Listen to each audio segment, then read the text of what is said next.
Hello and welcome today. My name is John Snyder, I'm Alex Hicken. And my name is Tyson Cook. and today we're kind of going around just talking about a particular question, Will China be the next great superpower?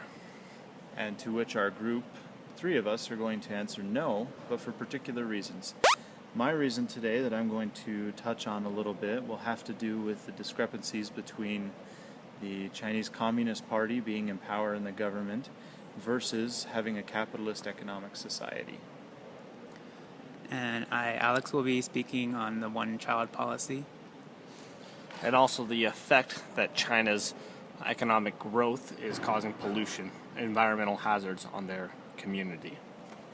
Okay, so first question to address. Why does this matter to us? We think that the economy will slow down in China, and how deep China is into the economy of the world and globalization will have a very deep impact on the rest of the world as it slows down. Exactly. So I guess we could just dive right in then and try to establish, why we think this is going to happen. First point, this is John. I'm going to, like I said, be touching on the discrepancies between the party and the economic system. My source comes from the BBC, and this is talking about the Premier of China. Premier of China is pretty much like the highest administrative position in China, and he actually had an interesting thing to say. It was a former Premier, Wen Jiabao, and he warned the people of China that there needs to be political as well as economic reforms. So he stressed that China needed to press on with both political and economic reforms.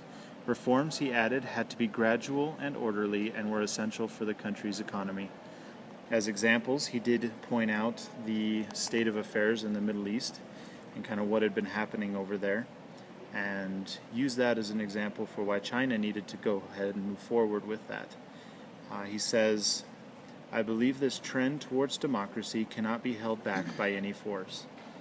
And so he recognizes that eventually these two different forces, this idea of freedom in an economy and subjugation within the government, political ideals, will eventually conflict, and there will cause problems, and the people will eventually desire democracy because of the natural state of the economic reform that's going on right now. And next we're going to hear from Alex on the one-child policy. Hi. About the one-child policy, economists are expecting that the Chinese population will be facing a crisis similar to the Euro crisis in about 15 to 20 years. And on my slide, I have 2 points. The shrinking workforce and the economy is unstable. And with the shrinking workforce, it will decrease their competitivity, and it'll demand that the wages will be raised as well.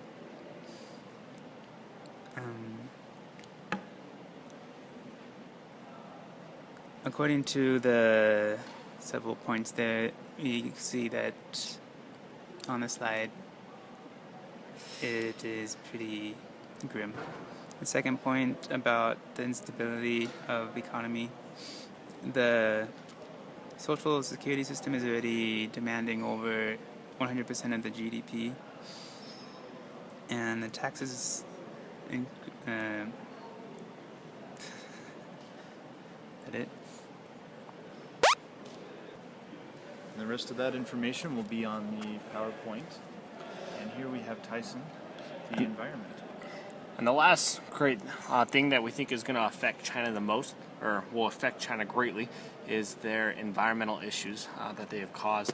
With the recent economic growth that China has experienced, it has put extraneous strain upon their environment to where 100 square miles of land is lost to desert per year because of the pollution and drought that is caused. With that, Also, in the water, 28% of China's water is unsustainable for drinking or agricultural use, and 58% of their water is rated on a 3 to 5 scale, with 1 being the best and 5 being the worst. China also experiences a PM 2.5 is of especially great health concern, lowering life expectancy of 5.5 more years for those who live in the northern part of China. And the PM 2.5 is a rating of air pollution that China is experiencing. I believe that environmental issues are a great foundation to a nation, and when a nation does not have an environment to rely on, that's when they will begin to struggle and run out of resources. And those are the main reasons why we think China will not be the great economic powerhouse here in the future.